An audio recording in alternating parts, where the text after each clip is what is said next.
হ্যাঁ, আপনি হাসিনা একদিনই দেন 7 টাকা ডলারের দাম বাড়ে, 82 টাকা থেকে ডলার বাড়ে, বা আপনি 130 টাকা 23 টাকা নিয়ে আসলেন। আপনি এত টাকার ইনফ্লেশন এই মানুষ সহ্য করবে কি করে? আমি ওজন নিতে পারি 3 মণ, আমার 1 মণ আমার দিয়েছেন 10 মণ, আমি নেব কি করে? 30 লক্ষ কোটি টাকা বাংলাদেশ থেকে পাচার হয়েছে। এটা দেবপ্রিয় বাবুর বক্তব্য। গভর্নমেন্টে বসার মানে ইন্টারিম গভর্নমেন্টের 7 মাসের মাসে উনি রিপোর্ট দিয়েছেন। 7 মাসের পর আরও 13 মাস গেছে, এই 13 মাসে আরও তো বেরোত। 30 লক্ষ কোটি টাকা যদি এই দেশের মাটিতে বিছিয়ে দিত, তাহলে মাটিও তো 3 ফিট চুরি দিত এমনি নর্মাল। এটা ভাবতে হবে, হাসার কিছু নেই। কিন্তু দিস ইজ ইউর ওয়েলথ, এটা আপনাদের হার্ড আর্ন, এবং এই টাকা লোন করে বিদেশ থেকে আইনে তারপর ব্যাংক থেকে টাকা তো নিয়ে চলে যেতেছে, যে কারণে ডলারের দাম আকাশ ছুঁয়ে গেছে। আপনার ডলারের দাম কয় টাকা? ডলারের দাম এই ইন্টারিম গভর্নমেন্ট যেদিন বসছে সেদিন 123 টাকা। আজকে কত বলেন তো আপনারা?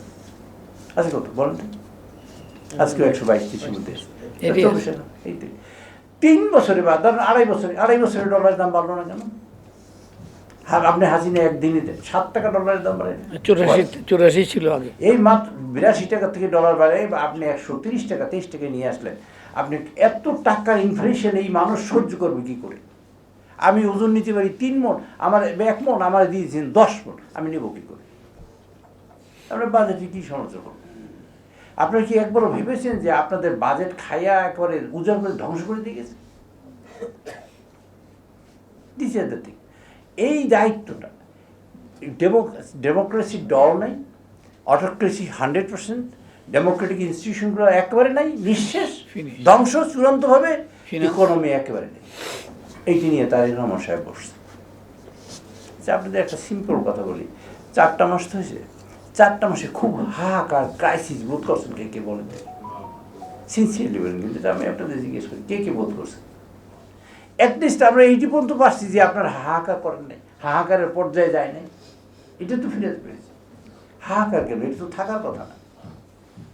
এই যেটা থাকার কথা না সেইটাকে আমরা এমন একটা জায়গায় রাখছি যে আপনি বিশ্বাস করতেছেন এর থেকে ভালো হওয়া যেতে পারে, এদিকে তো আমরা আপনারা রাখছি।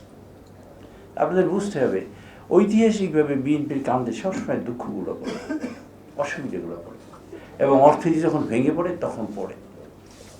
একটা মায়ের 2টি সন্তান, 2টি সন্তানের এক সন্তান ডাকাত বা খারাপ লোক, সে জীবনে নামাজ পড়ে না, রোজা রাখে না, কোনো ভালো কাজ করে রে করলে, সে ডাকাতি করে দেয়। আর এক সন্তান একদম মাওলানা, হাফেজ, মুফতি, অনেক ভালো, মসজিদে থাকে সরকার, কিন্তু মুফতি মাওলানা এমন গরিবের গরিব, জীবনে মাকে এক ওয়াক্ত ভাত খাওয়াইতে পারেনি। আর ডাকাতি করে মার জন্য চাল কিনে নিয়ে আসছে, কাপড় কিনে নিয়ে আসছে, স্যান্ডেল কিনে নিয়ে আসছে, তসবি কিনে নিয়ে আসছে। মা নামাজ পড়ে কার জন্য দেওয়া করে বলেন? দেখছেন, নগদ পয়সা দিয়ে মায়ের ভালোবাসা কেনা যায়, 1 কোটি টাকা দিয়ে।